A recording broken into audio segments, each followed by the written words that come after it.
Rabies மரணம் எப்படி இருக்கும்?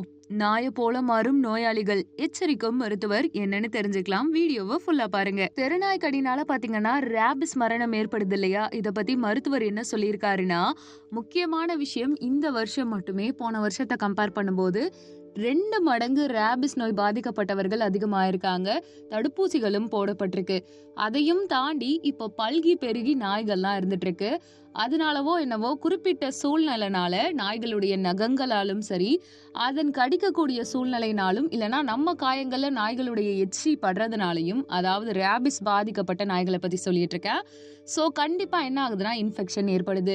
இதுல பெரிய பிரச்சனை என்னன்னா, ராபிஸ் நோய் வந்துட்டாலே நம்ம பாதிக்கப்பட்டுட்டோம்னாலே அது மூளை சதைய ஃபுல்லா சாப்பிட்ரும். இதனால என்ன பிரச்சனைனா, நாம முழுசா கோமாவுக்கு போடுவோம். உடல் முழுக்க தேவையில்லாத ஒரு வலி ஏற்படும். தொண்டை ஃபுல்லா இறுக்கமாயிரும். தொண்டையில் இருக்கக்கூடிய நரம்புகள் எல்லாத்தையுமே அழுத்தம் கொடுத்துக்கிட்டே இருக்கனால நம்மளால தண்ணி குடிக்க கூட முடியாது. ராபிஸ்ல பாதிக்கப்பட்டவங்க யாருமே தண்ணி குடிக்க மாட்டாங்க. பயங்கரமான தொண்டையில வலி ஏற்படும். அதே மாதிரி உமிழ்நீர் கூட முழுங்க மாட்டாங்க. அதுக்கு பதிலாக தான் வாய் வழியா வெளியேற்றுறது. இதை பார்த்துதான் நாய் மாதிரியே நம்ம மாறிட்டு வரோம்னு சொல்றது. உண்மையான ரீசன் அது கிடையாது. தொண்டை சதைகளை முழுசா அஃபெக்ட் பண்ணிரும். வலினால துடிச்சு போயிடுவாங்க. சரின்னு ஹாஸ்பிட்டல்ல நீங்க அட்மிட் பண்ணாலும் உயிரிழப்பு அதிகமா ஏற்படும்.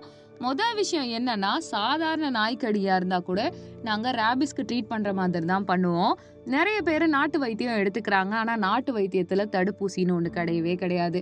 அப்படி இருக்கும் பொழுது உடனே தீர்வும் கிடைக்காது. பிரச்சனை பெருசாக வாய்ப்பு இருக்கு. இப்போ நாம நல்லா யோசிச்சு பார்த்தோம்னா, பிரைவேட் ஹாஸ்பிட்டல் பக்கத்துல இருக்குன்னா அங்க தடுப்பூசி ரொம்ப காஸ்ட்லியா தான் இருக்கும். இதுவே கவர்மெண்ட் ஹாஸ்பிட்டல் நல்லது. ஆனா 2 மணி நேரத்துக்குள்ள ட்ரீட்மெண்ட் கொடுத்தாகணும் போது பக்கத்துல எந்த ஹாஸ்பிட்டல் இருக்கோ அதை பார்க்க வேண்டியதா இருக்கு. நல்லா யோசிச்சு பாருங்க. நாய்களுடைய எண்ணிக்கை அதிகமாகிறது நம்ம சரி தப்புன்ற இடத்துல எல்லாம் சொல்லல. ஆனா மனிதனுக்கு ஒரு விஷயம் பாதிப்பா இருக்குன்னும் பொழுது அந்த அதிகமான எண்ணிக்கையை நம்ம பல்கி பெருக விடாம குறைக்கிறது நல்லதுதான். ஒரு கட்டுக்குள்ள வச்சுக்கலாம். நாய்களுக்கு யாரும் எதிரி கிடையாது. ஆனா மனுஷங்க இதனால அஃபெக்ட் ஆயிட்டே இருக்கும்போது அதை பார்த்துக்கிட்டும் இருக்க முடியாதுன்ற மாதிரி சொல்லலாம். அடுத்து இப்போ மாடுகளை உதாரணமா எடுத்துக்கலாம். மாடுகள்னாலையும் பிரச்சனை இருக்கு. ஏன்னா அதிகமான மாடுகள் ரோட்ல இருக்கும் பொழுது வண்டி ஓட்ட போறபோது நிறைய வாட்டி யாரையாவது முட்டி மோதி குத்தி கிழிச்சிருது. இதனால நிறைய பேர் இறந்து போறதுக்கும் வாய்ப்பு இருக்கு. அதே மாதிரிதான் நாய்களுடைய எண்ணிக்கையை கட்டுக்குள்ள நம்ம வச்சே தீரணும்.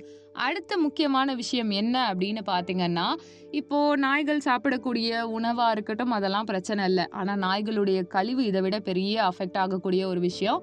ஏன்னா நாய்களுடைய கழிவு மண்ணோட மண்ணா மக்கிறதுக்கு முன்னாடி நிறைய மழை பெய்யுற காலகட்டத்துல, நிலத்தடி நீர்மட்டம் அதிகிற காலகட்டத்துல என்ன ஆகும்னா, அப்படியே தண்ணியோட மிக்ஸ் ஆயிட்டு நம்ம குடிக்கிற தண்ணியிலையும் கலக்குது.